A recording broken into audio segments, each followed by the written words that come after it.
Па видите, ВМРО ДПМН е голема партија и секогаш и во минатото, не само сега, имало такви случаи каде што влегувале луѓе кои што очигледно не мислеле добро на партијата.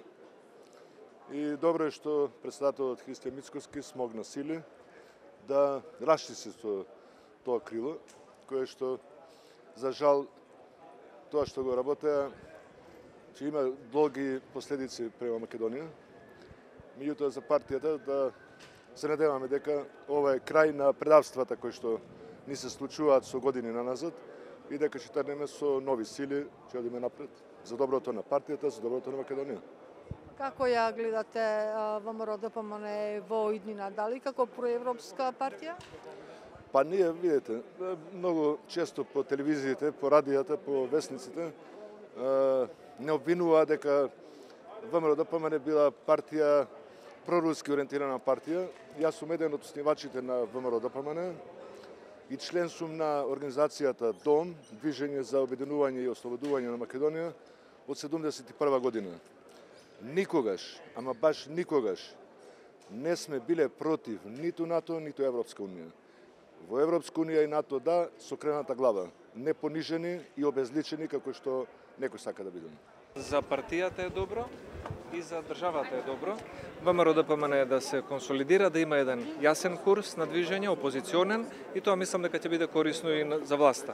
А во секој случај овој ден е еден символичен празник кој што тоа треба и да го покаже. Дали може и тоа порака до другите членови дека несогласувањето со партијата може вака да се одрази?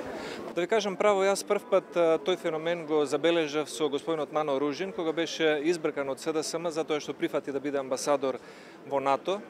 Потоа слични работи се случува со професорот Бучковски, со господинот Бузлевски, со Буралиева, со Солза Грчева и со други, така што тоа е прашање на нашата, како да кажам, политичка воспоставена пракса, која што се надевам дека во иднина ќе биде и подобра.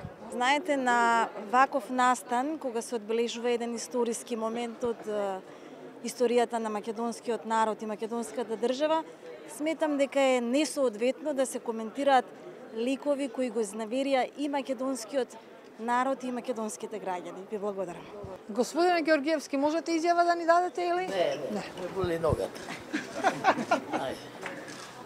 Во однос на Јанчев, еве да прецизирам пред сите, Централниот комитет на партијата го разреши подпредседателот на партијата Митко Јанчев заради несогласување со политиките на партијата, ставовите на партијата и неследење на истите. За жал, дали можеби заради тоа што јас лошо се изразив или лошо пренесување, друг контекст добила изјавата.